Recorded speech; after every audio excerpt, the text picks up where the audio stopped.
fazemos parte dela e precisamos cuidar dela.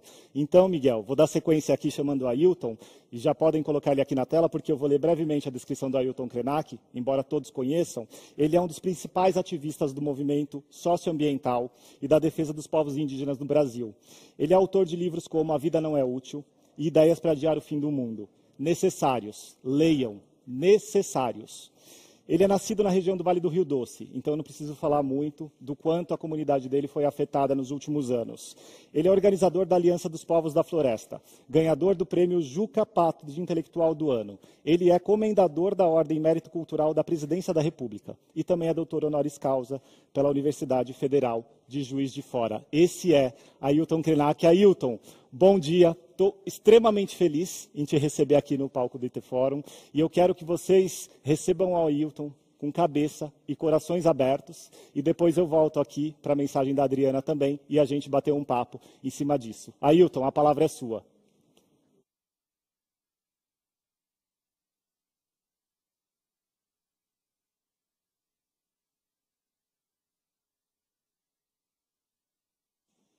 Você está sem áudio, Ailton?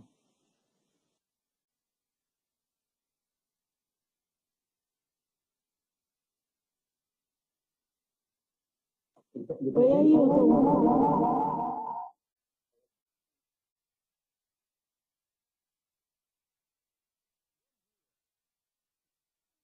Bom dia, Vitor. Bom dia, Adriana. Que bom poder estar com você aqui fazendo essa conversa.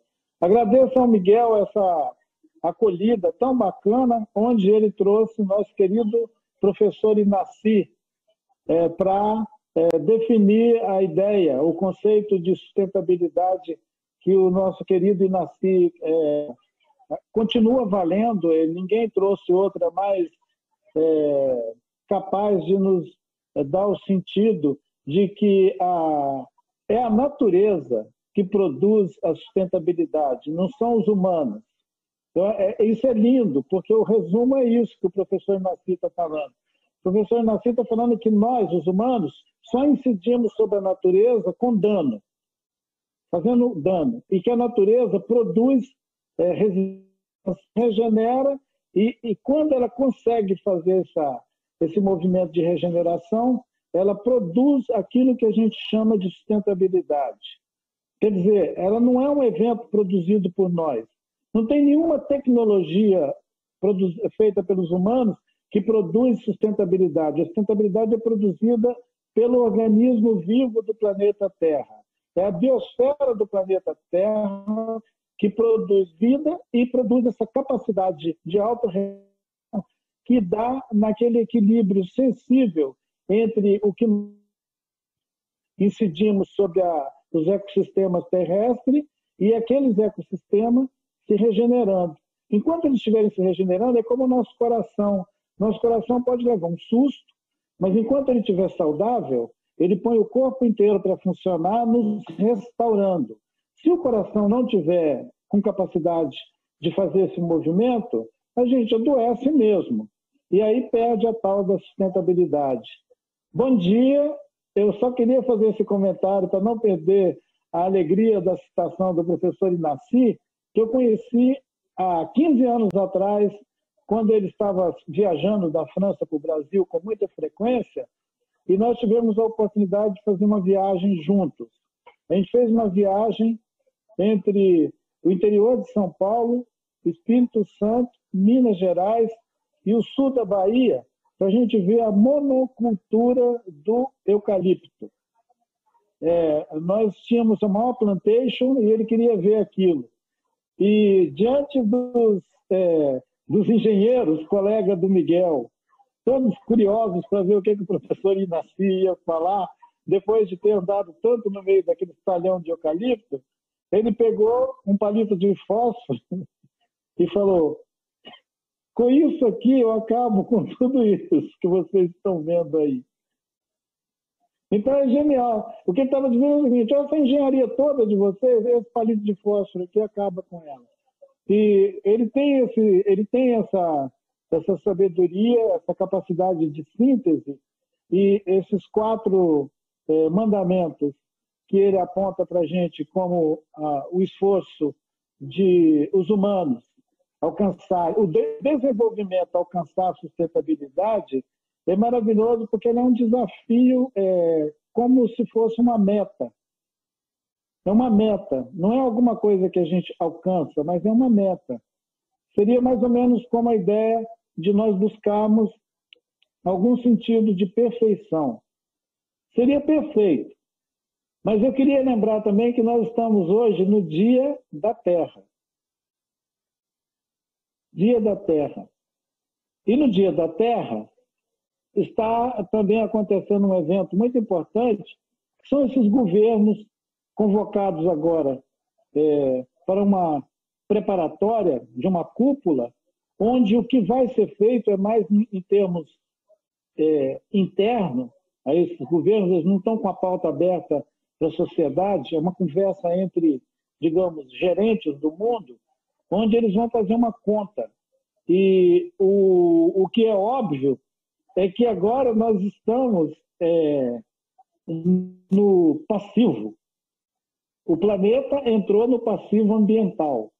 Para falar a linguagem dos colegas que estão nos acompanhando, é como se todas as nossas ações, todas as nossas empresas no mundo entrasse no vermelho, todas. E a gente está todo mundo agora no vermelho pensando, por que aconteceu isso com a gente? Exatamente por aquela receita que o professor Inaci nos deixou, ela foi ignorada, a gente jogou ela fora. O fóssil continua sendo o principal animador da vida no planeta. Todo mundo consome esse fóssil. Nós consumimos ele de muitas maneiras. A gente consome ele, obviamente, como energia para as nossas máquinas de comer mundo, mas nós também nos utilizamos dele na reprodução de muitos aparatos. Agora mesmo aqui na minha frente, tem uma porção de coisas aqui na minha frente que é feita de petróleo.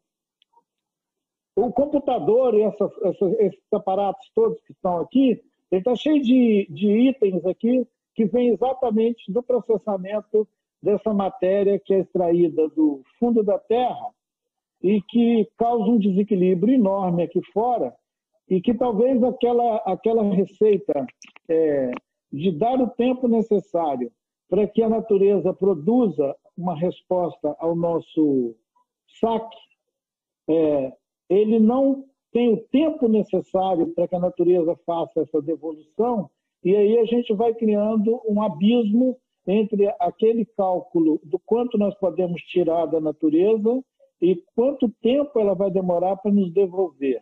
Aqui mesmo, eu estou falando com vocês daqui da Reserva Indígena Krenak, é um território que tem 4.000 hectares e que foi instituído pela província de Minas Gerais no começo do século XX. Em 1923, o governo dessa província criou uma reserva para que aquelas famílias indígenas que ainda estavam vivendo como coletores aqui na floresta do Rio Doce pudessem ter um território para eles ficarem quietos lá dentro e parar de ficar andando por aí.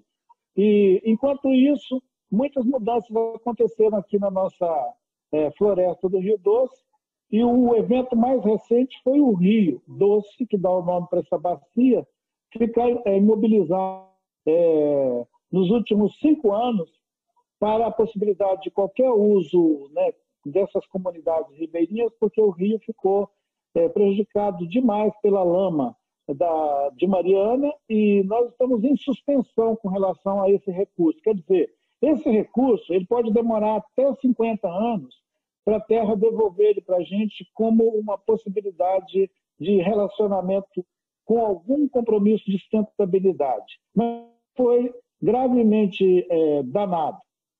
E nós sofremos essa perda, então isso ensina para a gente alguma coisa com relação ao Dia Mundial da Terra. Nós estamos fazendo esse evento em cima do prejuízo. A gente não precisava estar no vermelho. A gente podia estar em outro lugar. A gente está agora com o nosso país, né, com essas coisas de indicar uma região que está vermelha, uma região que está amarela, uma região que está verde, para a gente sair desse confinamento que nos colocou cada um na sua casa, cada um no seu lugar e tal, com um sentimento de perda de liberdade.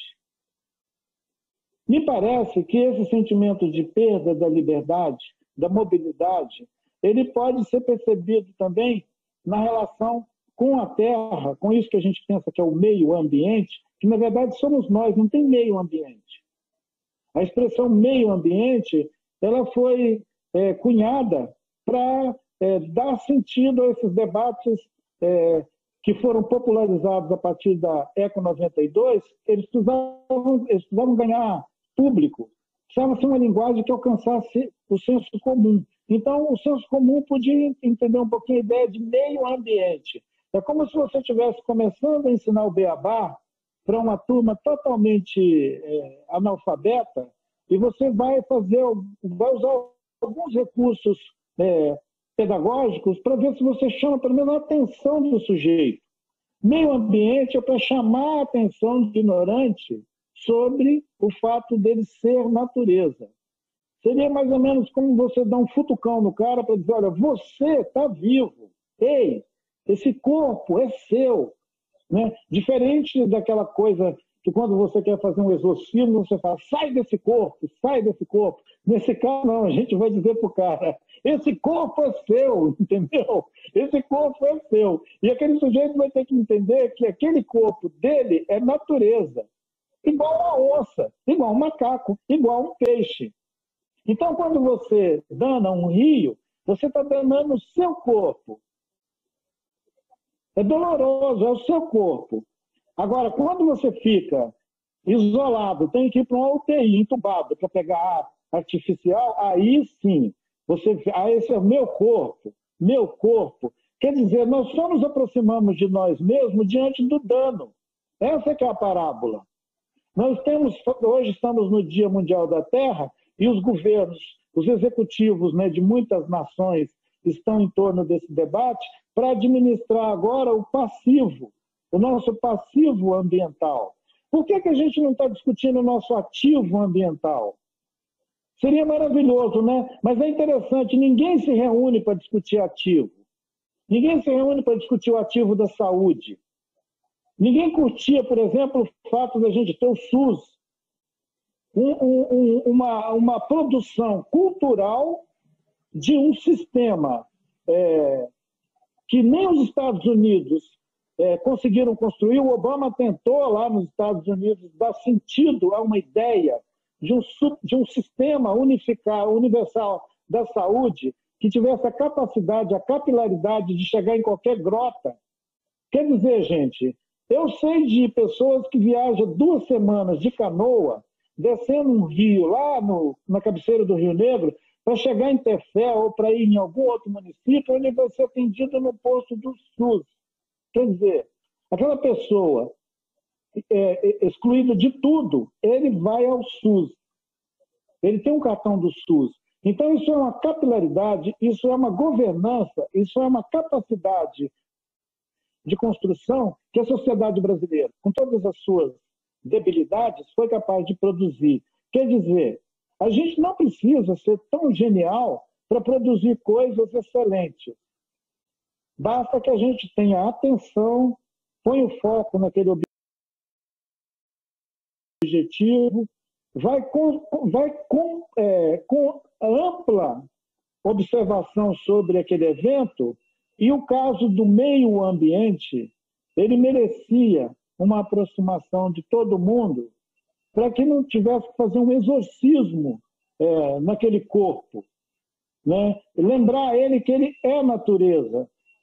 Eu tenho falado em algumas ocasiões, nessas lives, que nos obriga a pandemia, as pessoas estão falando mais do que nunca, usando essas tecnologias, exatamente porque estão presas em casa. Então, eu tenho falado que tudo é natureza, e algumas pessoas estranham. Mas como tudo é natureza? Tudo, gente, tudo é natureza. Eu não consigo imaginar, é sincero, do meu coração, não consigo imaginar nada que não seja natureza. Nem aquele óculos do Miguel. Aquele óculos do Miguel é natureza, não tem jeito. Então, assim, essa faixa na minha cabeça, que eu ia fazer um encontro com vocês sem ela, e a Adriana falou, mas não acredito, você vai aparecer como um executivo Aí eu falei, tá bem, então eu vou declinar dessa cara de executivo sem faixa e vou botar uma versão Ailton com faixa. A Adriana me provocou para isso. Então, natureza, essa a compreensão de que tudo é natureza, se nós tivéssemos alcançado ela junto com a Revolução Industrial, a gente teria feito a revolução com amor, né? O Antônio Nobre, nosso querido cientista Antônio Nobre, ele diz que a Gaia, essa observação é uma observação dos cientistas, né? Ela tem um amor incondicional. Ora, você vê um cientista falando em amor incondicional, eu fiquei sem som ou eu estou com som? Amor incondicional. Um cientista falar em amor incondicional pode parecer que aquele cientista está muito love. Não, ele só está mais sábio. O professor Inácio, que foi mencionado pelo Miguel no começo da nossa conversa, ele sempre me tocava a gentileza dele, a disposição dele de cooperar com tudo ao redor dele, e eu entendi aquele gesto dele como inteligência. Aquela generosidade dele, aquela disposição dele, aquilo é inteligência. Às vezes a gente acha que gentileza é uma atitude subalterna. Alguém é gentil porque sente que tem uma circunstância em que é melhor para ele ser gentil, porque senão ele vai ter que ter muita força para manter aquela posição dele. Isso é bobagem. O que mantém na natureza o equilíbrio é a generosidade, é a doação. A natureza tudo doa. O que é interessante é que depois da Revolução Industrial, a gente foi divorciando da ideia de que nós somos natureza. Porque até o século XIX, as pessoas viviam uma vida tão simples, tão grudada na terra, que as pessoas sabiam que eram natureza. E tinham esse sentimento, ele estava implícito, ele estava no corpo. Por isso que eu brinquei com aquele negócio de exorcizar, né? Dizer, sai desse corpo, que seria essa coisa do cara entender que ele é natureza. Então, nada descola a gente da natureza, né? É tão maravilhoso isso, que isso tem até um paralelo com aquela expressão que o Paulo, né, o apóstolo Paulo, numa carta dele lá para os romanos ou para os corintianos, ele teria dito que nada nos separa, no caso é uma teologia, né? Nada nos separa do amor de Deus. É muito lindo isso. Mas também alguém que sabe que tudo é natureza podia dizer nada nos separa do amor da natureza. Para quem gosta de teologia, o Boff, por exemplo, né, o Leonardo, ele vai dizer que nada separa ele de Deus. Eu digo que nada me separa da natureza. Então, se a gente tentar se separar da natureza, nós vamos sofrer uma asfixia. Entendeu? A gente vai ficar sem respirar, porque ela dá ar de graça para a gente. É maravilhoso, porque tem milhões de anos que ela está fornecendo oxigênio limpinho, purinho, da melhor qualidade do planeta, para a gente de graça. Ela nunca manda uma conta, diz, ei, vocês vão ter que pagar essa conta. E a gente foi ficando folgado. O primeiro aviso de uma conta chegou ali por volta da década de 90, exatamente quando algumas pessoas atinaram que fazer uma convocatória que deu naquela conferência, na ECO 92, que o Rio de Janeiro teve a vantagem global de acolher aquela conferência, porque ela podia ter acontecido em qualquer outro lugar do planeta, mas ela aconteceu no Rio de Janeiro, a gente ganhou aquele presentaço e a gente jogou o presente fora. Nós jogamos o presente fora, gente. Isso é que é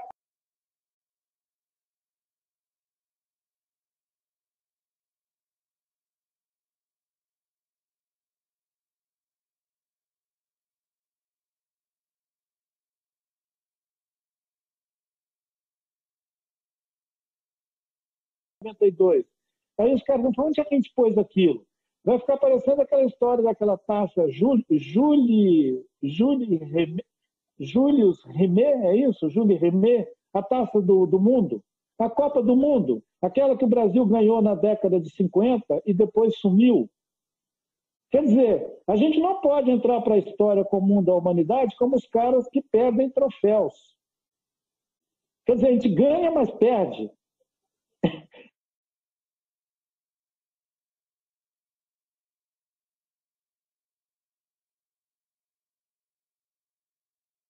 Digamos, com muita cooperação, com muita colaboração e às vezes também com empatia, a gente consegue conquistar. Depois a gente pega e joga fora. O fato da Eco 92 ter acontecido no Brasil, ela deveria ser, para nós, um diploma.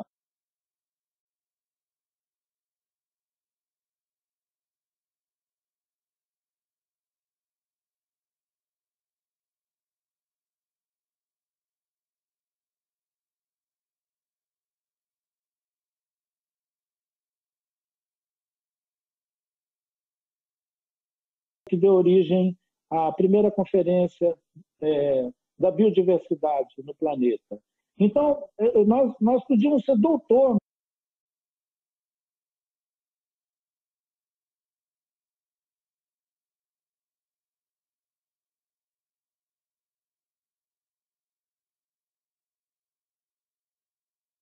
Fazendo. Então, a gente precisa evoluir. A gente precisa evoluir, saber que o nosso corpo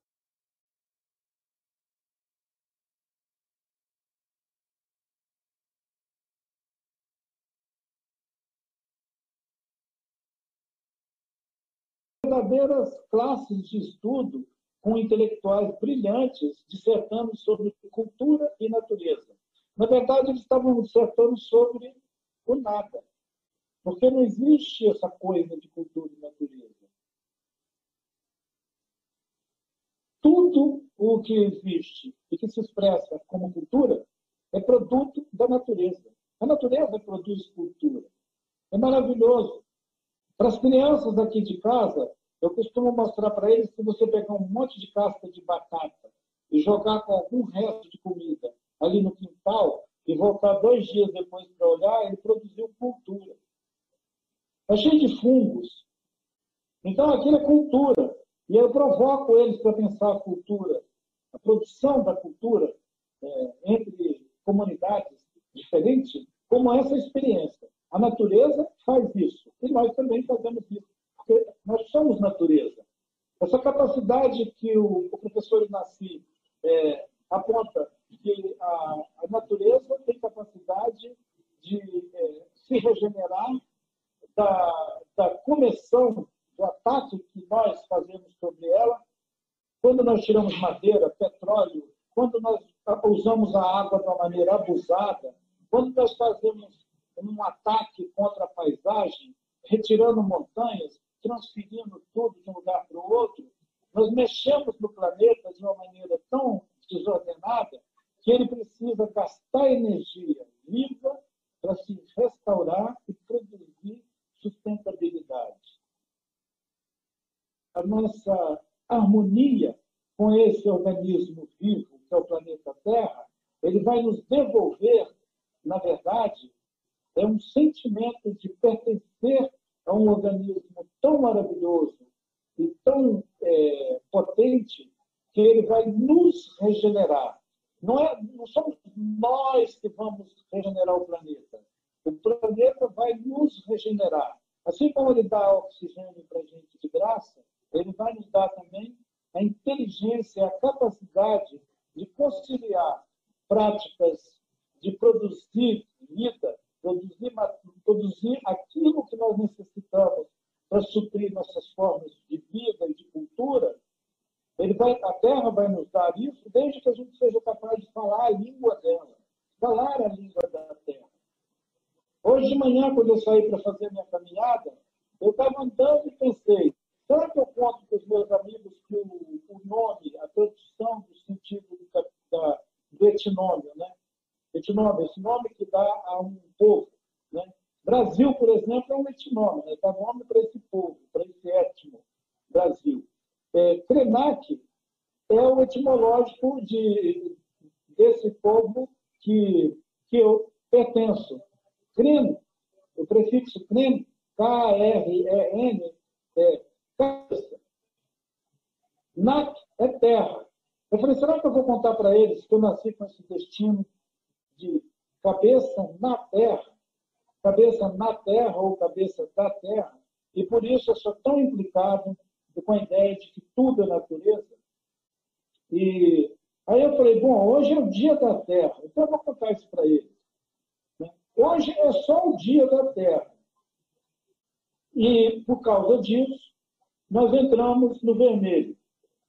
E esses gerentes que estão reunidos nos próximos dias, daqui até outubro, eles têm um trabalhão pela frente, que é o de convencer uns aos outros de que tudo é natureza.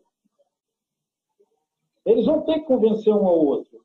E quando eu falei que nós estamos no passivo, é que eu estou sabendo que a maioria dos governos que estão indo para essa reunião, gente, eles estão indo para pedir dinheiro. Não é só o Brasil que está indo para lá pedir 1 bilhão por ano. Aí eu fiquei imaginando, meu Deus, será que eles estão achando que eles vão se encontrar com a deusa da riqueza? Aquela Sarabasti, como é que é o nome dela?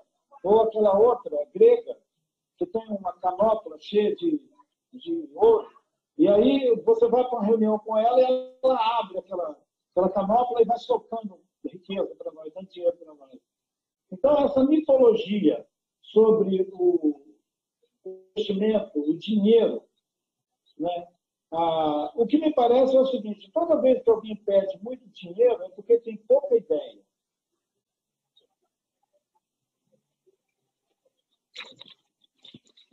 O Einstein dizia que você não precisa mais do que uma folha de ofício para você expor um pensamento.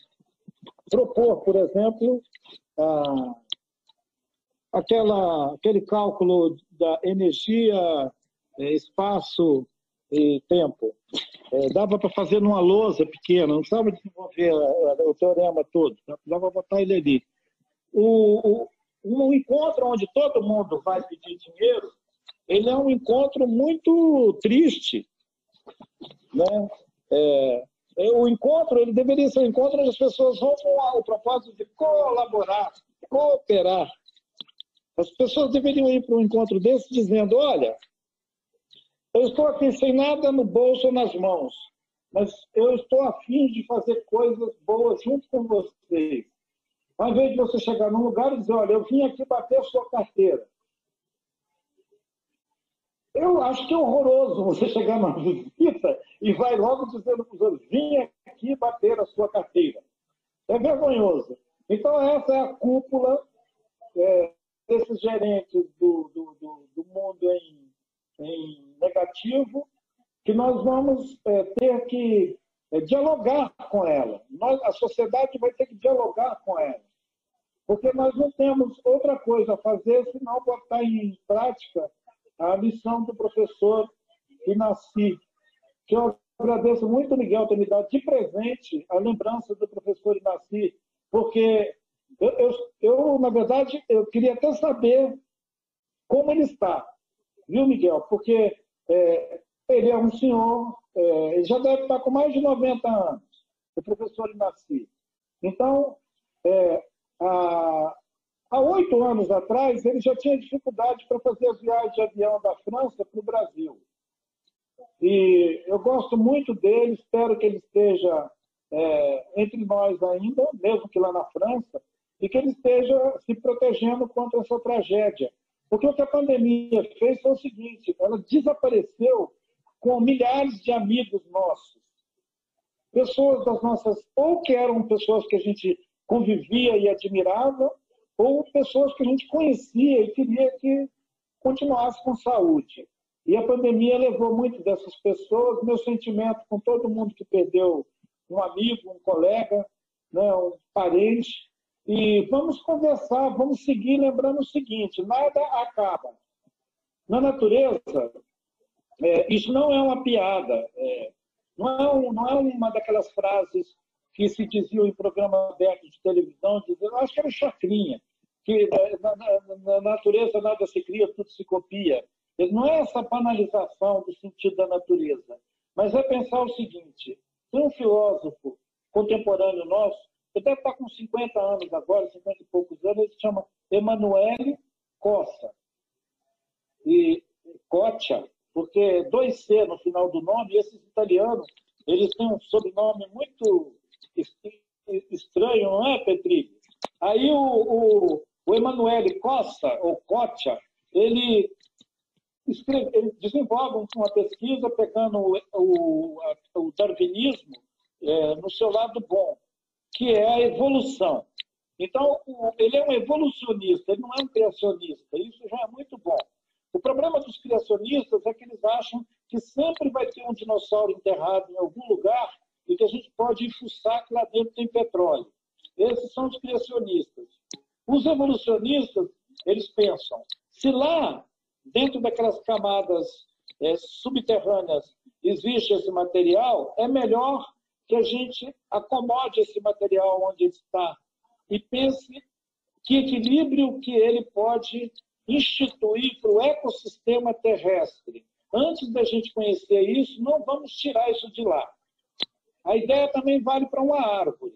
Se tem uma árvore frondosa, lindona, lá no meio do cerrado ou da Amazônia ou da Mata Atlântica, não vamos meter a mão nela e saquear ela. Vamos estudar aquela árvore, vamos descobrir quantos mil anos ela tem. Algumas árvores têm 600 anos, como aquele pau-brasil que foi encontrado lá em Monte Pascoal recentemente, e que ele está sendo celebrado como um monumento, porque ele é mais antigo do que qualquer burocracia que o Brasil tenha instituído.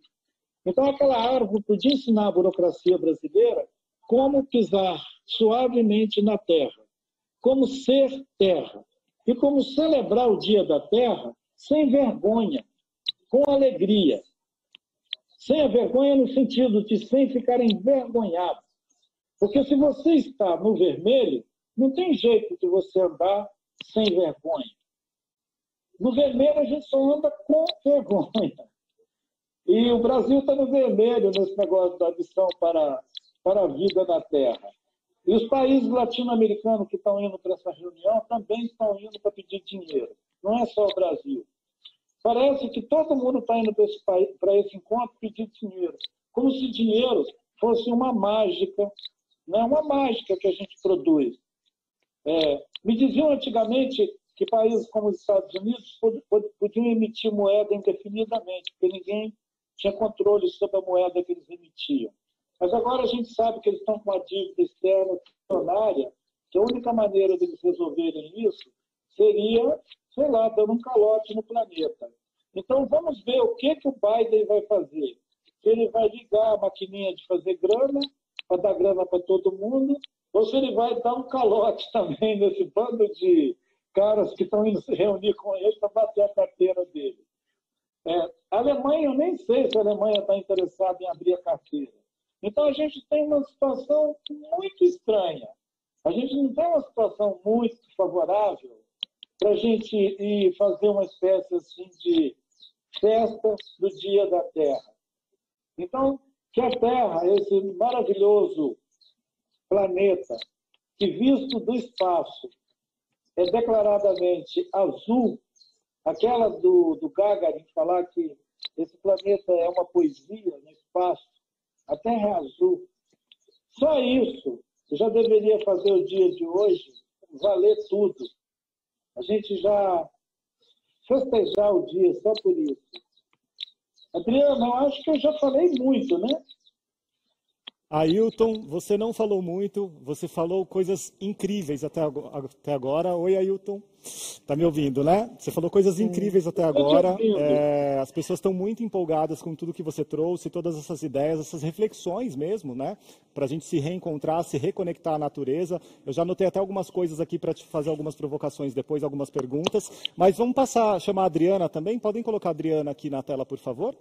Para a gente já interagir com ela, que eu acho que a Adriana deve estar ali com o cérebro fervendo também, porque ela já estava empolgada antes, depois de ter ouvido uma outra aula, porque a gente já tinha tido tido uma aula com ele, né, Adriana, no alinhamento. Então, hoje a gente teve uma segunda aula aqui ao vivo. Eu vou passar a palavra para você e, na sequência, eu volto contigo e com a Ailton para a gente bater um papo e pegar algumas perguntas da audiência também. Fala aí, Adriana, com você. É o tempo do Ailton também tomar uma aguinha, ajustar o fone dele. Vai lá. Então, tá.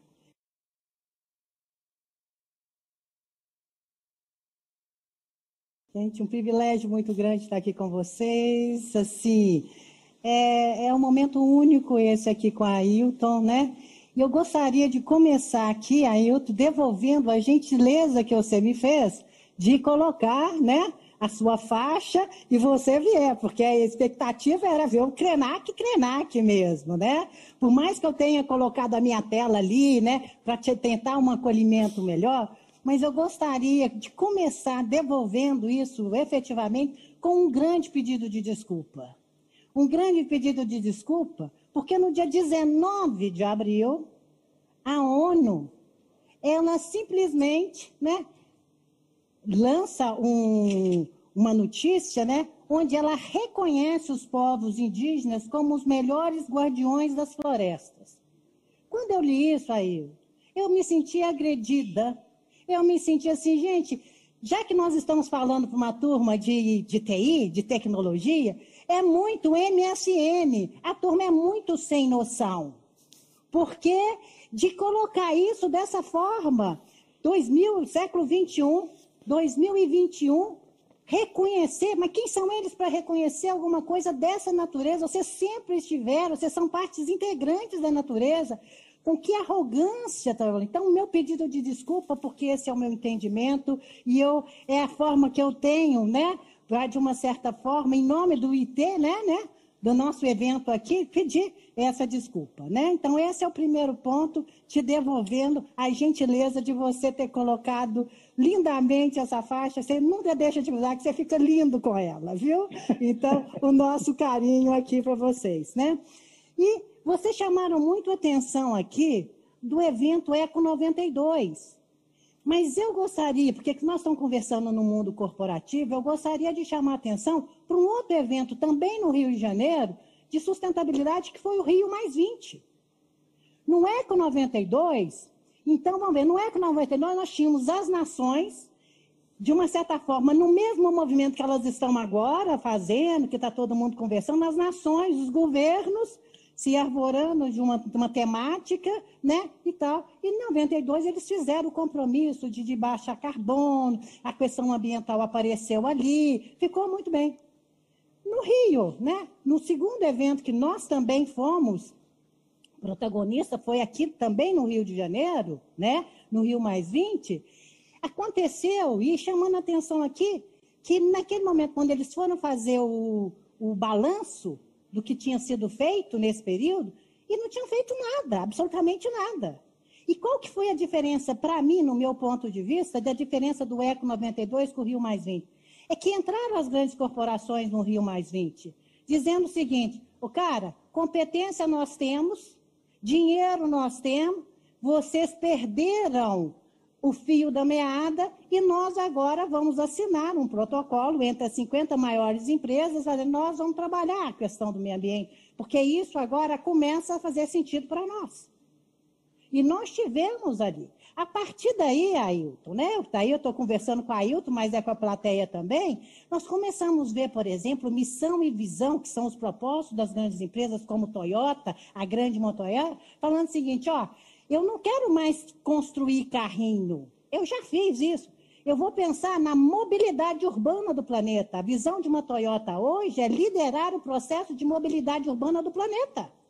Nós vimos a Shell falar assim, tá certo, combustível fóssil já foi.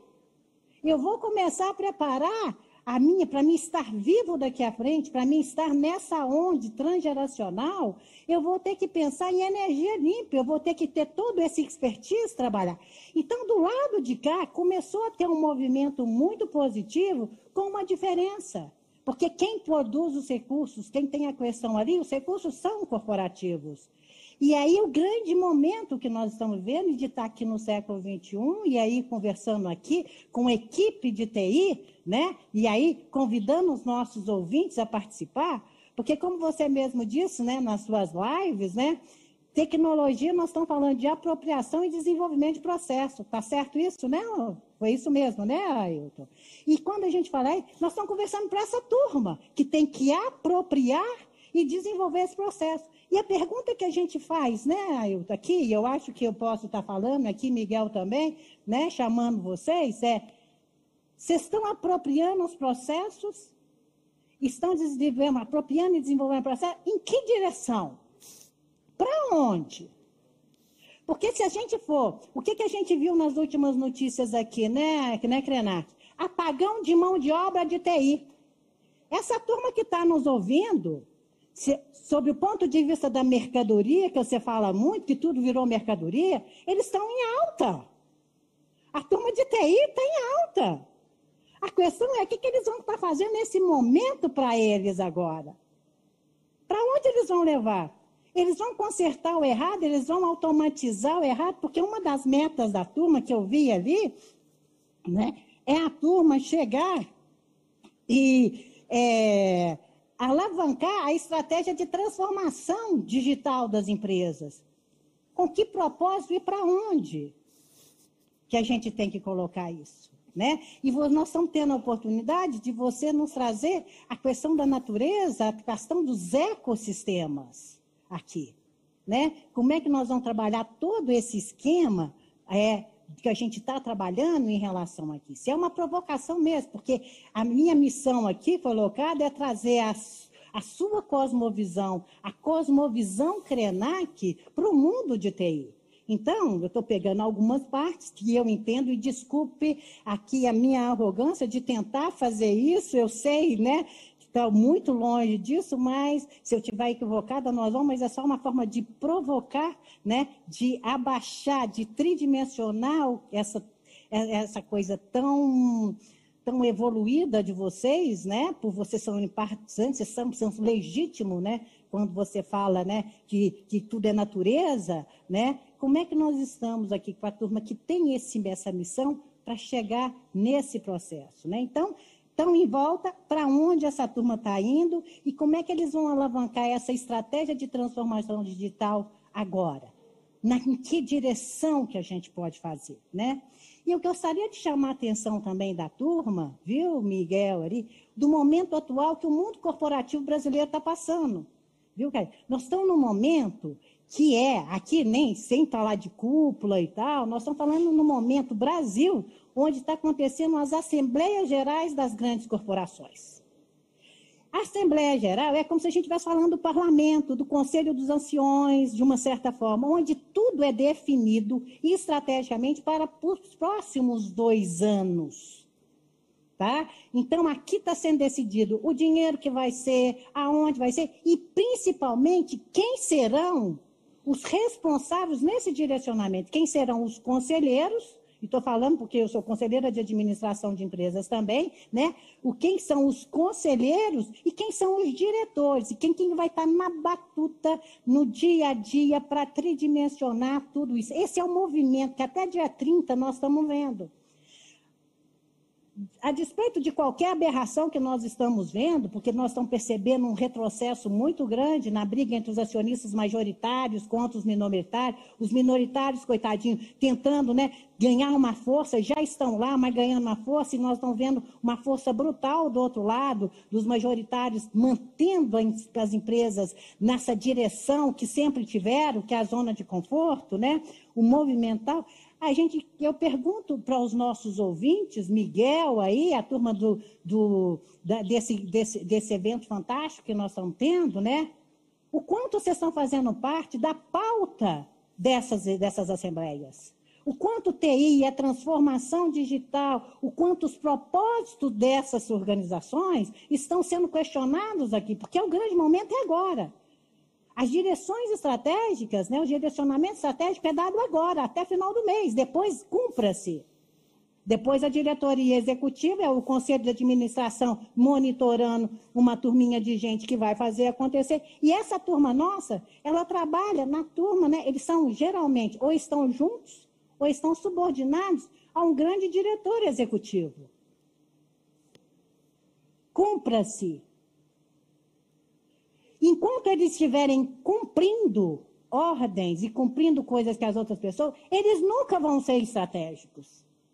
Eles nunca vão poder apropriar dos processos corretos e desenvolver processos numa direção que possa ser a favor. Porque o que está vindo por aí, né, Ailton? O que a pandemia trouxe? Ela antecipou uma série de tendências.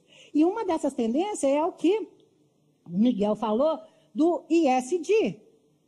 Nós estamos falando, e o I aqui, o que o pessoal está falando de environment, que é ambiental, não, o I aqui, o E, né, é de ecossistema.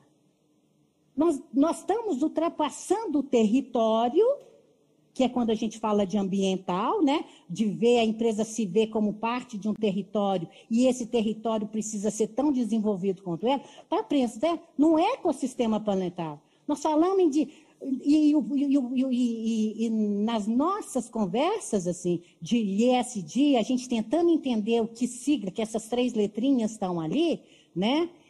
As pessoas conversando assim, de diversidade, inclusão, tudo bem. Mas nós estamos falando, o ecossistema é biodiversidade, é muito maior do que diversidade. Nós estamos falando do respeito ao plural. Porque não tem, são pensamentos plurais nisso aí, que tem tudo a ver com aquilo que você, dioturnamente, tem tentado traduzir isso para o seu público, e a gente tem um privilégio muito grande de estar te falando. Então, como é esse momento? O quanto que nós estamos? E aproveitar desse momento para, de uma certa forma, né? Como é que a gente pode ligar as duas coisas, né? Porque... como pessoas, como gestores que eles são, para onde eles estão levando? Porque corre o perigo, né, se vai ter um apagão de mão de obra, deles serem contratados a preço de ouro para otimizar o que já não funciona mais. Porque falta propósito naquilo que eles têm que fazer. Falta propósito das próprias organizações ali dentro.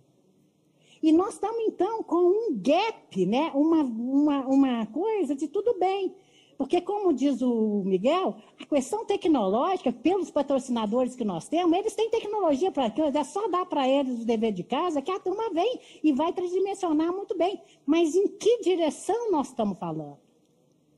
E é isso que eu gostaria de julgar aqui, né? E ali, espero que você aceite o meu pedido de desculpa, viu, Ailton ali, mas é isso que eu gostaria de tentar colocar para vocês, essa dicotomia. E lembrar da importância das empresas nisso aqui.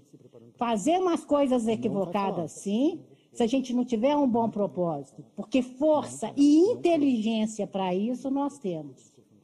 E aí, Ailton, o que eu gostaria, depois a gente, né, vão ter muitas perguntas, mas para a gente deixar talvez uma outra posição, como é que a gente pode dar para aquela mediocridade que nós temos, que a gente convive nas empresas e tudo, onde pessoinhas comuns, elas se sentindo, né, ali, parte do sistema, e querendo fazer parte desse sistema, né, elas vão perdendo o senso crítico dela, daquilo que, onde elas estão, para onde elas estão indo, e começam a se prestar ao papel de se fazer parte de uma turma, por não questionar o que está acontecendo, para que o mal aconteça, e a banalidade do mal tomando conta dentro das nossas corporações. E se tem um problema da governança global, da governança corporativa e a governança dos estados, é a banalização do mal, onde pessoas, assim, elas não questionando o que estão fazendo, elas se tornam meio para o mal ocorrer e de uma forma ilimitada. Como a gente pode trazer isso? Como a gente pode criar esse susto nas pessoas? Assim, cara, você é importante dali, posicione. Como é que a gente pode traduzir isso? Porque é o que está imperando isso daqui para frente. Então, é o que eu sinto, e aí eu devolvo a palavra para os organizadores, porque a minha questão era provocar e trazer. Eu espero ter conseguido fazer essa ponte com o nosso público que está nos ouvindo. Adriana Solé, eu esperava que fosse ser uma porrada o conteúdo nessa manhã, só não esperava que fosse ser desse tamanho. O Ailton veio com diversas provocações em torno da sociedade e você, com toda a sua sabedoria do ponto de vista corporativo, veio com uma série de provocações que eu tenho certeza que os CIOs que estão nos acompanhando devem estar lá com o cérebro fritando. E eu, na emoção desse painel, porque esse tema é muito caro para mim e eu estava muito feliz e há muito tempo eu queria trazer o Ailton para perto da gente, eu cometi a indelicadeza de não dar o seu currículo.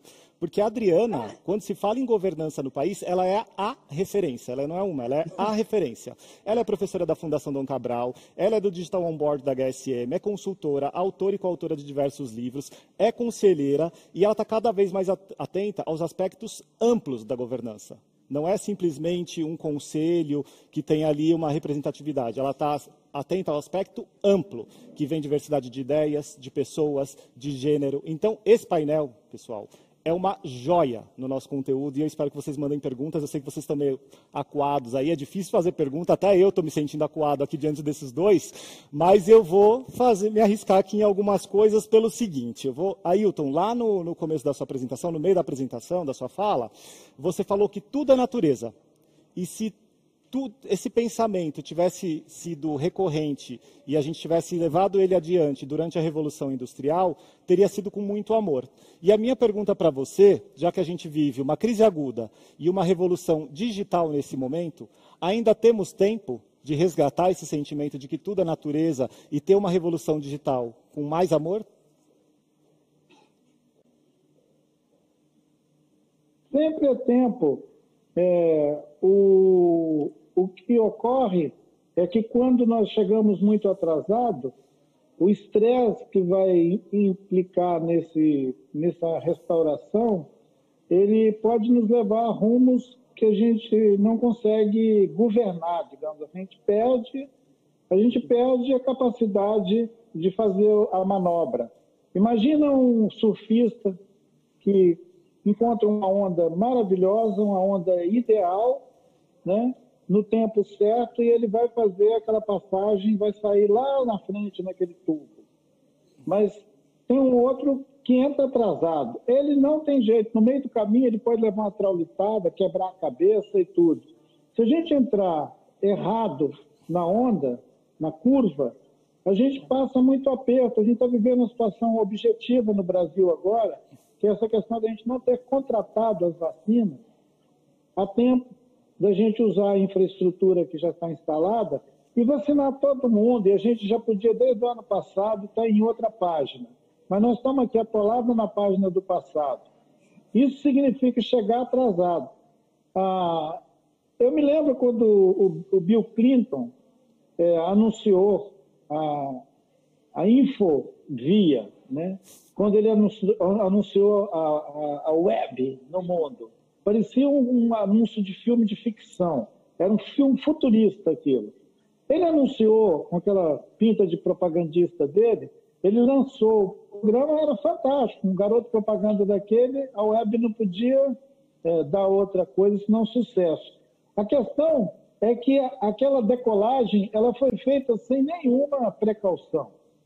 Eles tinham tanta fé no foguete que eles soltaram o foguete. E o foguete saiu fazendo besteira por aí. Até hoje nós estamos catando cavaco do foguete. Então, o que fazer por a reprodução disso que nós chamamos de revolução? Agora, nós temos que lidar com isso. Ele tem muitos cacos por aí. E talvez um deles mais, digamos, difícil de a gente dar conta dele é esse que se reproduz na forma da convergência digital e vira esses ambientes por pessoas de toda a ordem, inclusive por hackers, bandidos. Quer dizer, a gente criou um ecossistema propício para a formação de várias culturas. A semelhança daquela de botar casca de batata e outras coisas no quintal e depois dar fungo. Então, assim, esse organismo precisa estar o tempo inteiro oxigenado. Nós estamos atrasados, mas isso não significa que a gente perdeu o rumo. Aquela possibilidade que foi reclamada lá no começo e que a gente perdeu, no caso da Revolução Industrial, ela continua se exponenciando. A questão é que ela pode ficar cada vez mais longe da gente. É isso que eu chamo de um divórcio desse corpo com a Terra. O desse corpo com a Terra é exatamente isso que o professor Inácio falou, que se a gente não conseguir botar na mesma frequência, não tem sustentabilidade. É por isso que eu digo que sustentabilidade é vaidade pessoal. É aquele carinha que ele anda de bicicleta, ele come comida vegana, ele faz tudo direitinho, ele separa o lixo e acha que ele é sustentável. Acontece que não existe isso. É um ecossistema, como disse a Adriana. E nesse caso não é nem um ecossistema daquela empresa, o ecossistema daquela comunidade. Não adianta eu ser sustentável aqui em casa, se ao meu redor está tudo desgovernado. Então nós temos que trabalhar para criar as condições em que, ao mesmo tempo, o local, o regional e o tal do global, pensar localmente, pensar globalmente, agir localmente, que você já deve ter escutado isso, mas eu sei que tem muita gente que entendeu que era para pensar globalmente e agir loucamente. É verdade, Ailton, você tem razão. Agir loucamente é você tacar fogo no cerrado, queimar o Pantanal, arrebentar com tudo, jogar petróleo na praia. Isso é pensar globalmente e agir loucamente. E dá prejuízo. Depois você tem que pedir 1 bilhão na reunião com o Biden. Daí tem que pedir 1 bilhão para o Biden, tem que pedir menos impostos, tem que fazer uma série de questões, né? Adriana, pegando carona nisso que eu falei para o Ailton, se ainda dá tempo, a pergunta não é se ainda dá tempo, mas qual é o tamanho do problema que a gente tem? Você acompanha, eu não vou pedir para você mencionar os conselhos que você participa, obviamente, mas você faz pesquisas, você estuda isso muito a fundo. E você analisou o nosso pessoal e você jogou uma provocação aqui, que é o seguinte: estão cuidando dos processos, mas em qual direção? Em qual direção? E para onde? Que me fez lembrar, inclusive, da parábola da flecha desgovernada que o Ailton falou, que depois que solta a flecha, não tem mais o que fazer.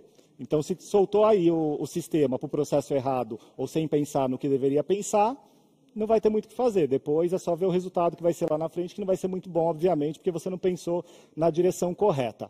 Quando você olha para o trabalho que tem sido feito nessas empresas, aproveitando até o momento de assembleias que você falou que está rolando, qual é o tamanho, eu vou usar até uma expressão ruim, tá, pessoal, mas qual é o tamanho da bucha que a gente tem para resolver e se a gente está indo ou não na direção certa?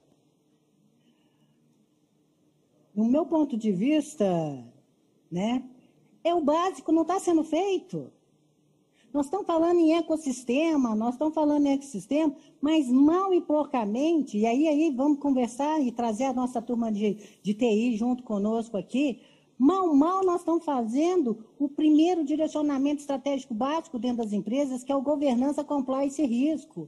Hoje, um gestor, Ailton, né, no mundo corporativo, né, se ele pisar no tomate, se ele fizer alguma coisa que ligue de alguma certa, ele arranhar qualquer lei ambiental, qualquer coisa que já existe, elas são de boa qualidade, pode não ser completa, mas elas já existem, esses caras são presos, estão respondendo a processo civil criminal, tá certo? Tá ali.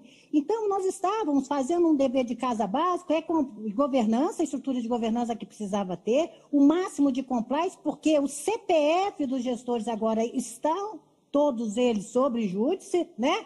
E para onde, como é que você vai priorizar? Porque é tanta coisa que tem que fazer, que você tem que colocar isso numa matriz de risco, porque o que é uma matriz de risco, né? Qual que é a alta probabilidade de acontecer uma coisa ruim com altíssimo impacto de vocês, né? Então, eu tenho que, a matriz de risco te prioriza o que você tem que fazer. Nós estávamos nessa. De repente, veio a pandemia e joga para nós o ESG. Pronto. Aí, de repente, a gente começa a perceber, eu estou aqui ainda, não estou fazendo, e as empresas não estão fazendo, o básico não está sendo feito. A primeira coisa que um conselho faz, assim, enquanto de estrutura bem montada e no GZR. Porque o segundo básico, aí, entra muito na nossa questão do território. Porque a gente começa a ter que incluir alguns stakeholders, alguma parte interessada para dentro da estratégia da empresa. Mas eu estou incluindo nessa parte no GCE aqueles que me interessam, aqueles que, se eles, por um acaso, pisarem no tomate ou não fizerem o dever de casa direitinho, vai comprometer a imagem e a reputação da empresa. Tá claro? E aí, chega um ESG, vem aí o ecossistema, e nós estamos muito grandes. Então, nós estamos saindo, nós estamos começando a perceber, as nossas corporações, principalmente depois de Brumadinho e tudo, que não vale a pena, não tem jeito mais. Nós, a sociedade civil, nós já evoluímos. Nós não aceitamos mais a empresa ser uma ilha de qualidade sobre o ponto de vista corporativo num território devastado por ela. Isso já a sociedade não é.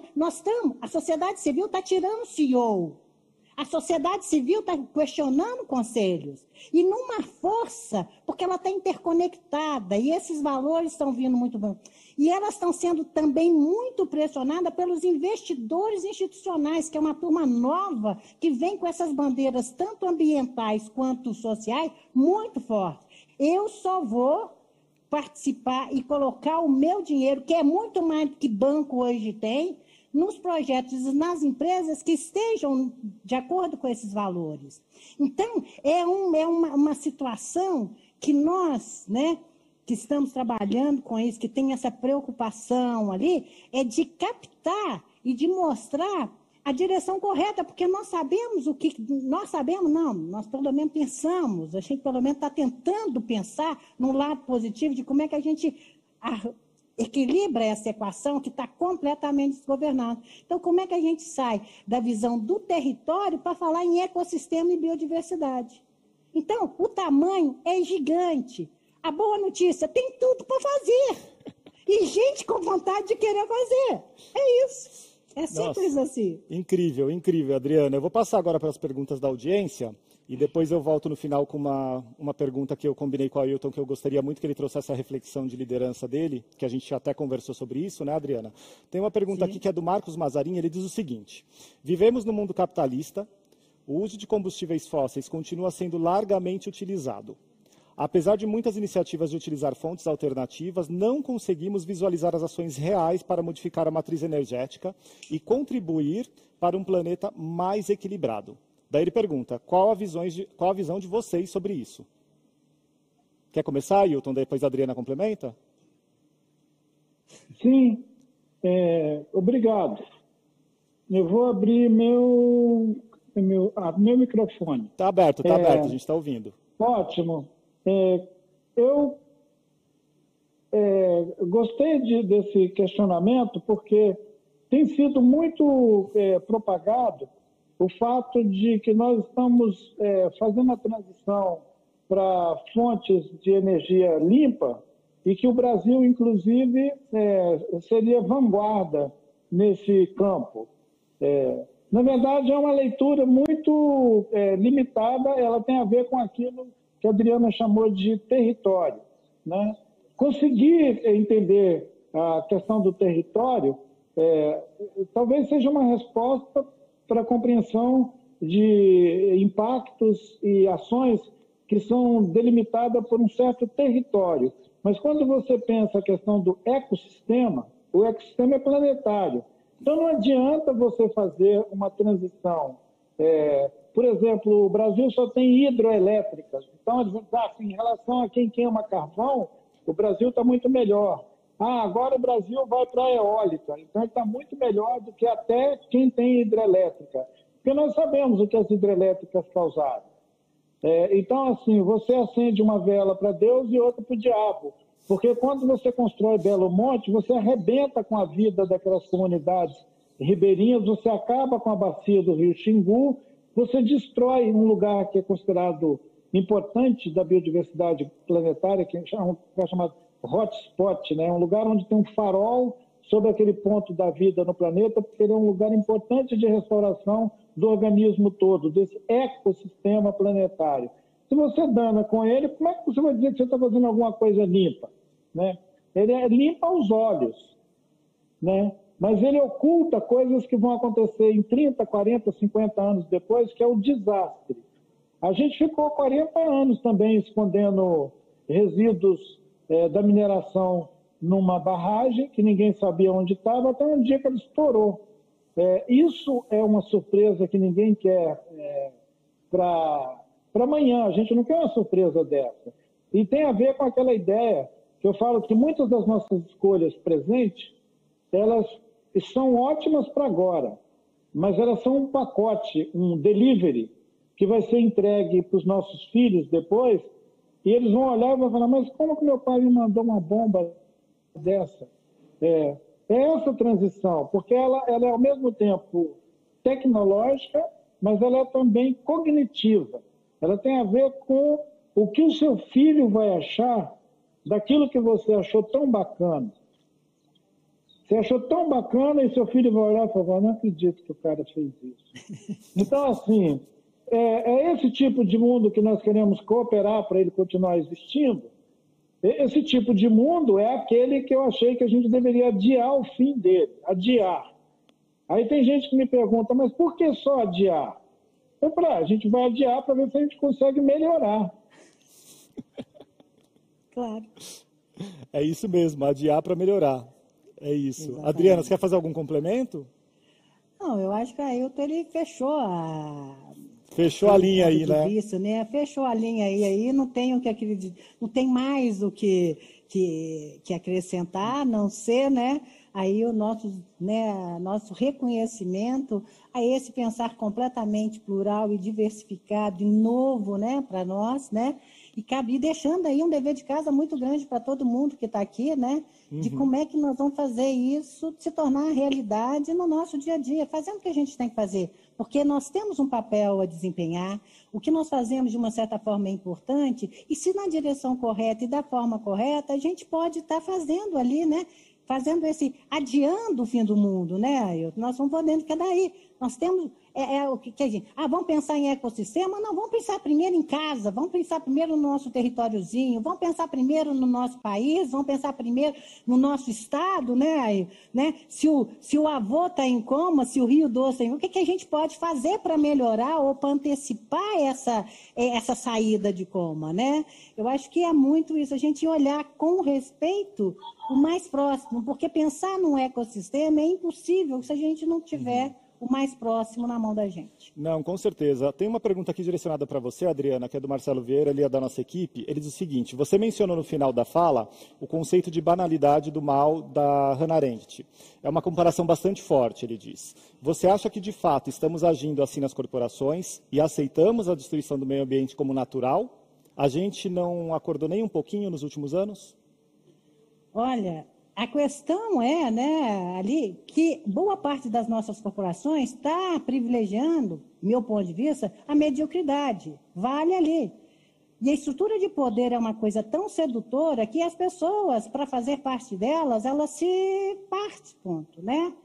O que justifica, né?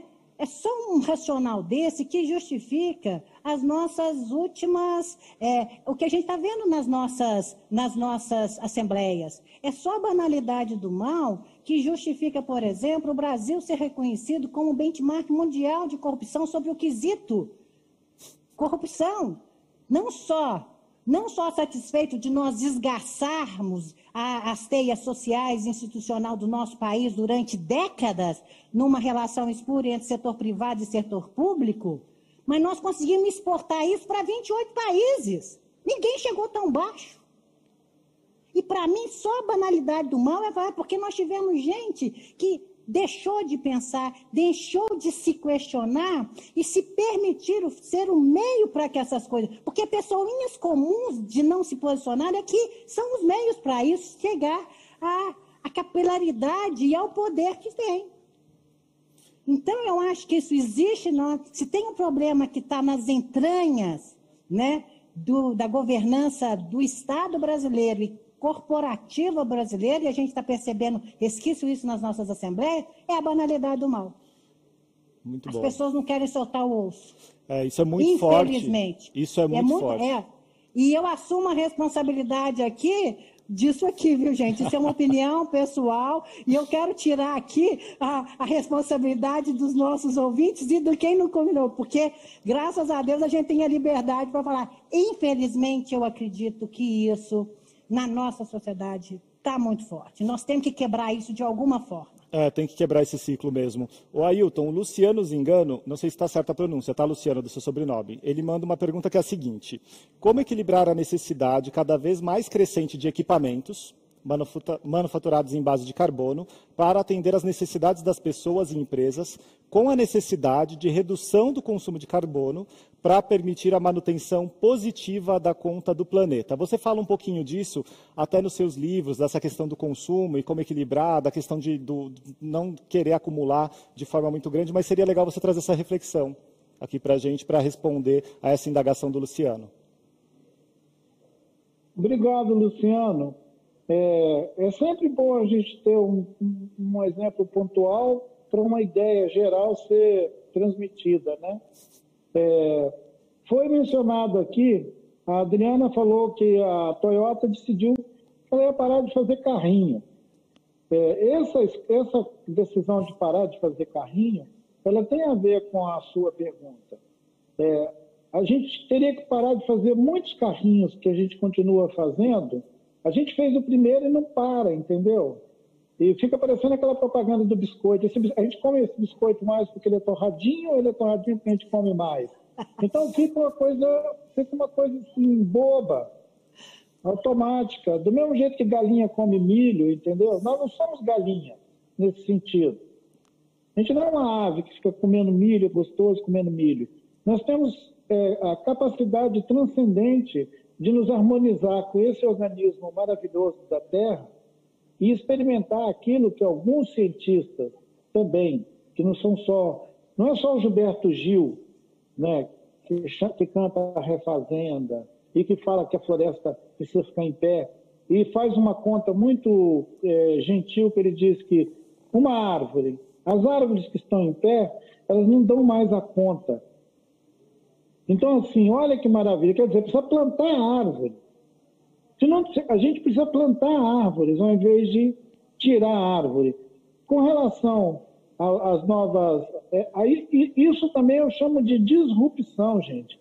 Essa coisa da gente cuspir novidade no mercado toda hora. Toda hora a gente quer cuspir uma coisa nova.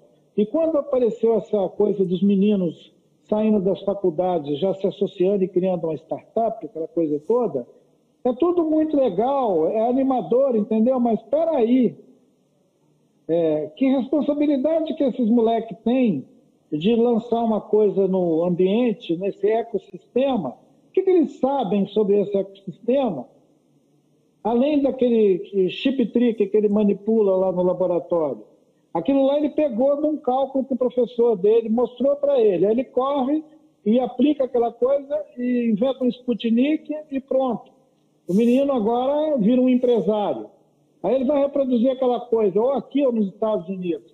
Essa moda californiana, que é o que chegou aqui nos trópicos, de um monte de meninos se associando e inventando coisas e lançando no mercado, isso é a reprodução incontida. É uma espécie de uma incontinência, né? Tem incontinência verbal, mas tem outra também, que é essa incontinência tecnológica, digamos assim. A gente anseia por disrupção, mas não precisa virar um surto, no sentido...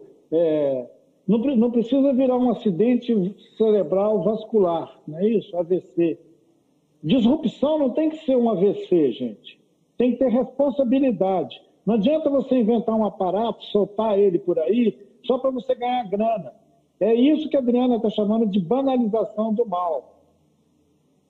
Não é só aquela coisa enorme de um monte de forno torrando gente, ou de um monte de covas feitas com retroescavadeira para você jogar corpo lá dentro. Não é isso só que é a banalização. A banalização também é a customização do sucesso desses moços, pobres moços, que nem sabem o que estão fazendo. Então, assim, eu acho que é por isso que Cristo falou, Pai, perdoa esses caras, eles não sabem o que estão fazendo. Então, assim, um dia nós ainda vamos ter que pedir perdão porque essas startups estão fazendo. Elas foram tão saudáveis, saudáveis, né? Parecia todo mundo batendo palma, viva, olha que legal os nossos meninos. Só que eles não prestaram atenção na piração que esses meninos estão metidos. Parece aquele elogio americano de mostrar os rapazes de 17 anos indo para o Iraque, para o Irã, só que depois eles não querem receber eles na cadeira de roda. É isso, é isso. Que coisa, né, Adriana? Que porrada, né? E tem essa questão do pai perdoa, eles não sabem o que fazem, e tem também uma outra citação na Bíblia que é tudo não terás, né? E as pessoas acham que vão ter tudo sempre, né? Exatamente. E tem uma outra pergunta que vai muito ao encontro do que o Ailton acabou de responder para o Luciano, que é da Valdeci Nogueira, e eu vou pedir que a Adriana comece a responder, porque ela faz um questionamento em cima das empresas. Ela diz o seguinte: quando eu penso em sustentabilidade, acredito que ela está cada vez menos perto da sobrevivência de quem depende do recurso do meio ambiente. Cada vez mais criminosos agridem o meio ambiente usando a sobrevivência do povo local, Amazônia, Mato Grosso, entre outros. Quais as iniciativas que as empresas poderiam fazer para equilibrar sustentabilidade e sobrevivência? Você já escutou algum tipo de discussão nesse sentido, Adriana? Depois eu peço para o Ailton complementar, porque daí ele tem experiências próprias para compartilhar com a gente. Você traz a visão empresarial e ele complementa com a experiência que ele vivenciou de fato. Essa pergunta, a legitimidade é o Ailton que tem, porque ele vive, né? O que eu tenho e a minha visão, ela é superficial no ponto de vista de ver, né? Eu acredito, essas discussões a gente percebe, isso é julgado, mas o que falta é realmente a intenção de escutar as comunidades locais. A gente vem com uma coisa pronta, com framework pronto, nós vamos fazer isso e tal, e não é. A questão da cultura local, a questão de você escutar exatamente o que está acontecendo e como... E escutar porque a turma local, gente, é que tem a resposta para isso. Por mais competência que nós tenhamos, por mais tecnologia que nós tenhamos, a forma de como fazer e o que tem que ser preservado ali, porque a cultura local tem a turma que está ali. A comunidade local que tem, ela tem a resposta. E falta essa arrogância corporativa de escutar quem está ali, de respeitar aquilo que está ali. Essa turma sabe.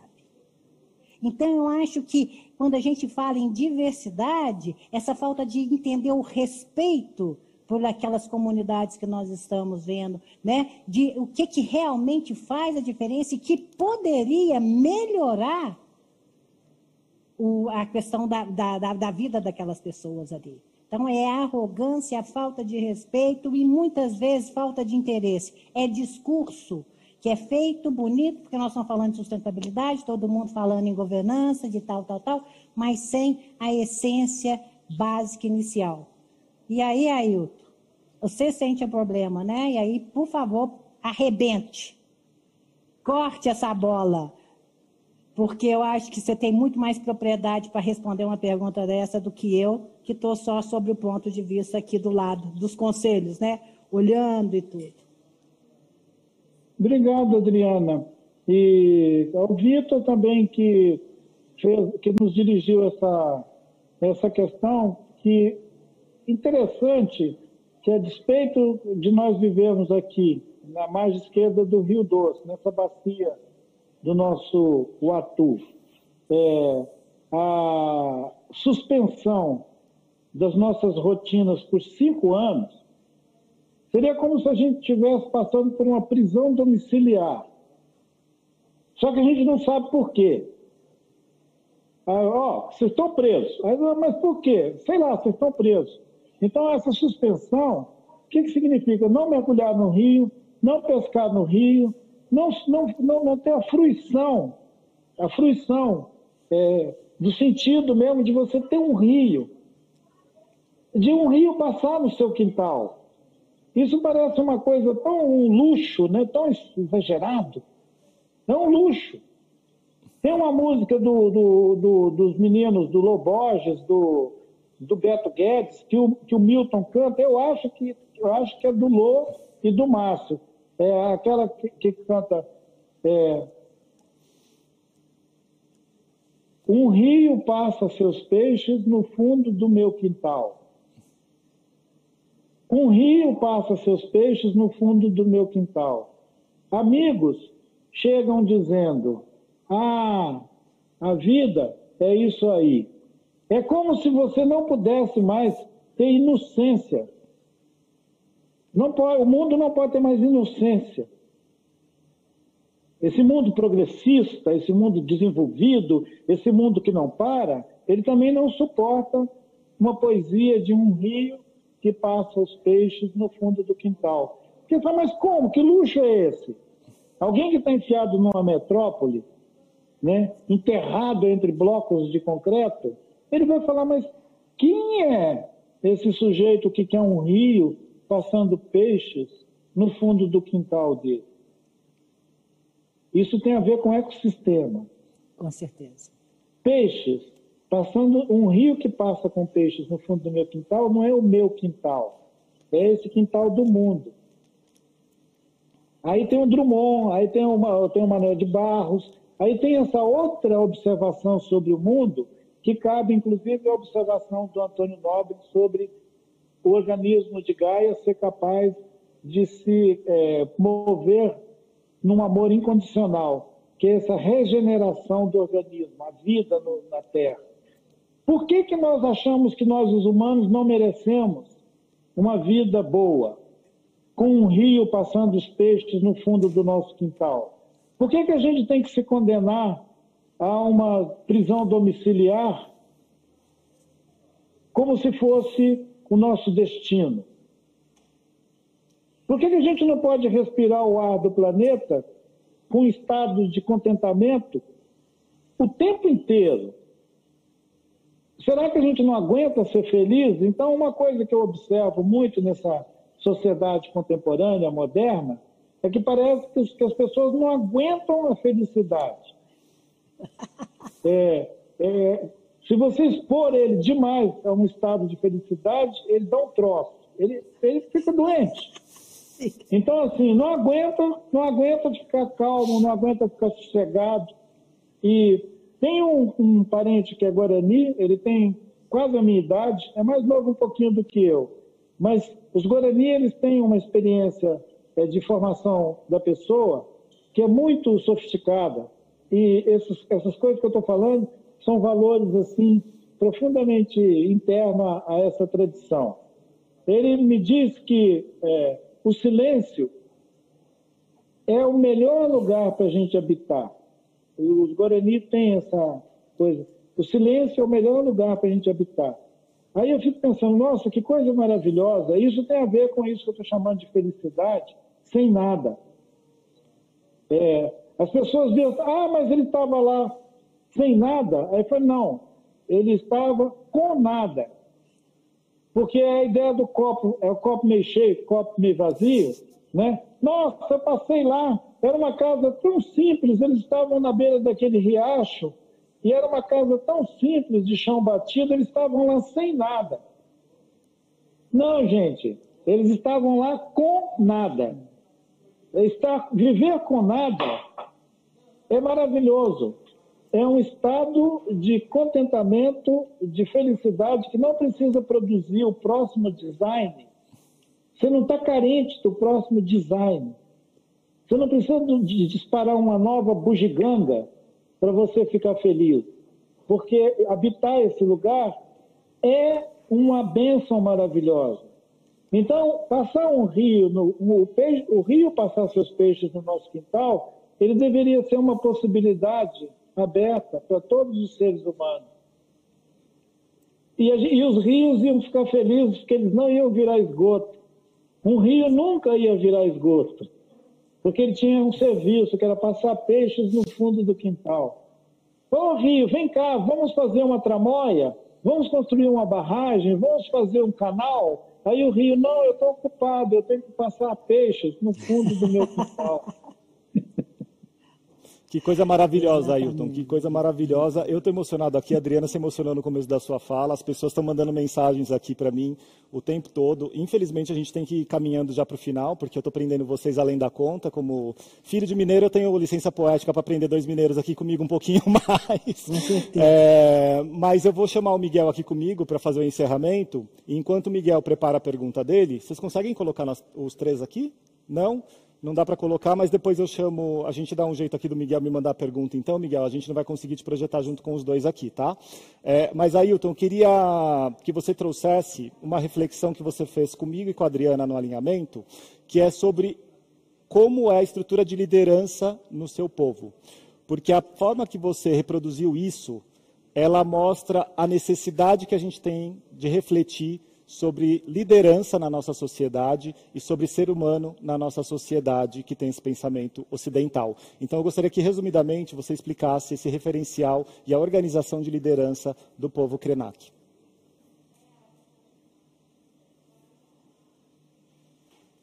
Tá mudo, Ailton.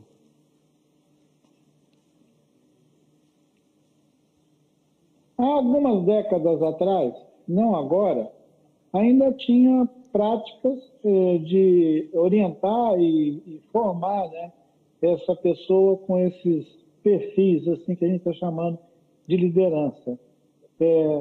Com a intensificação do nosso contato com a sociedade ao nosso redor, ele se constitui mais num valor intrínseco a essa cultura e a essas pessoas, essa comunidade, que a liderança é o que serve. Liderança não manda nada, liderança serve. Então, é como espelhar-se o seu redor. Ele precisa ser capaz de espelhar o redor dele. Quer dizer, ele tem que refletir a necessidade dos outros, não a dele. Então, quando ele reflete a necessidade dos outros, ele é percebido como alguém importante. Todo mundo quer ele, todo mundo procura ele. E isso vira uma empatia, é um sistema. Isso deve ter sentido com o que a Adriana chama de um micro-ecossistema, né? Porque ele tem no sentido vasto, planetário, mas ele tem também no sentido da experiência comunitária, local. Então, esse ecossistema de pessoas, ele é reciprocidade. Quando você para de produzir essa resposta recíproca, você desliga. É muito legal, porque você não é alguém que fica o tempo inteiro com relevância. E também você não tem necessidade de repetir uma performance bem sucedida o tempo inteiro. É tolerável que uma liderança não seja capaz de responder um problema. Ele pode dizer, eu não sei o que fazer com isso. E aí ele devolve para o ambiente dele a demanda. Ele provoca que outras pessoas pensem juntos com ele e que produzam uma resposta que cabe naquele tempo. E não existe nenhuma resposta do presente, passado e futuro. Gente, não dá para tirar a Adriana. Cada momento supõe um tipo de liderança e ninguém fica o tempo inteiro na cadeira. É tudo em movimento. E parece que isso é muito saudável, porque isso evita que alguém acumule poder demais. Tem uma prática muito perseverada até hoje, que é quando uma pessoa acumula muita coisa, os outros vão lá, fazem uma festa na casa dele e comem tudo que ele tem. E vão embora. Então, se fosse um saque amigável. Eu quero ter espaço. Então, vai lá, todo mundo tira as coisas dele e deixa ele sem as coisas durante o tempo, até ele juntar coisas de novo. E quando a acumulação, em todo sentido, inclusive acumular poder. Muito bom, muito bom. Ailton, eu vou então caminhar para o encerramento aqui contigo e com a Adriana. Adriana, obrigado por ter compartilhado tantas coisas aqui com a gente nessa manhã, obrigado pelas provocações. Queria que você deixasse seu agradecimento final, suas palavras finais, antes de eu passar para o Ailton e a gente encerrar o painel, mas assim, de coração mesmo, eu acho que nos últimos anos, e olha que eu já fiz muita coisa, só o ano passado foram mais de 50 lives, eu não tinha mediado um conteúdo que tocasse tanto, não só do ponto de vista profissional, mas do ponto de vista pessoa, do ponto de vista família, do ponto de vista sociedade, de uma forma tão ampla com a visão de vocês. Muito obrigado mesmo. Assim, eu estou emocionado com tudo que foi dito aqui nesse painel.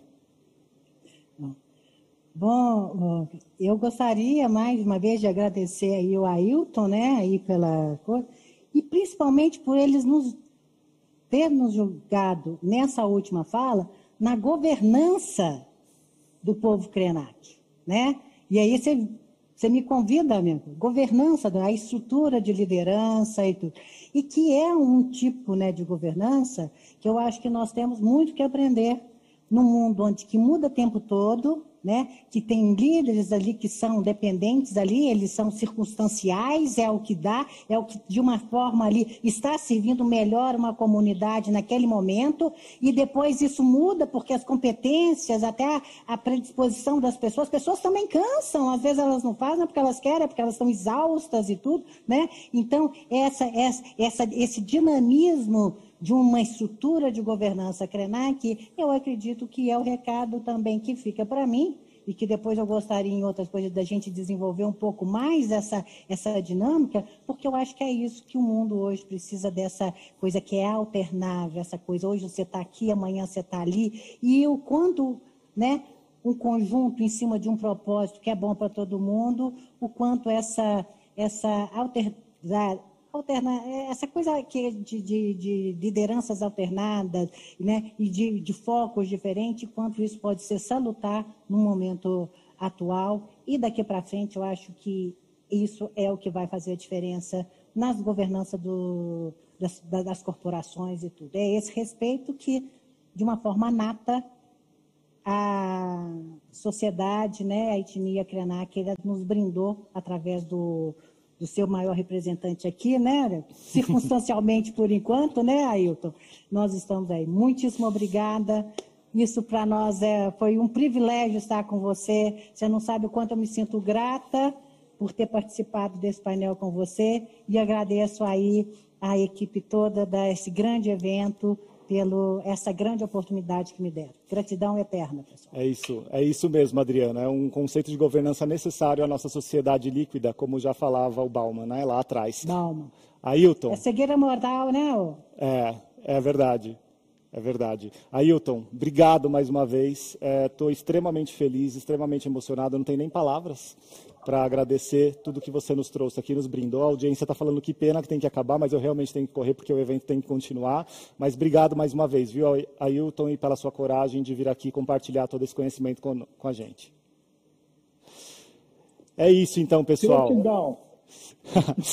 É isso então, pessoal. Às 11 horas a gente continua com as reuniões de negócio. À noite nós temos a super entrega do Prêmio Executivo de TI do ano.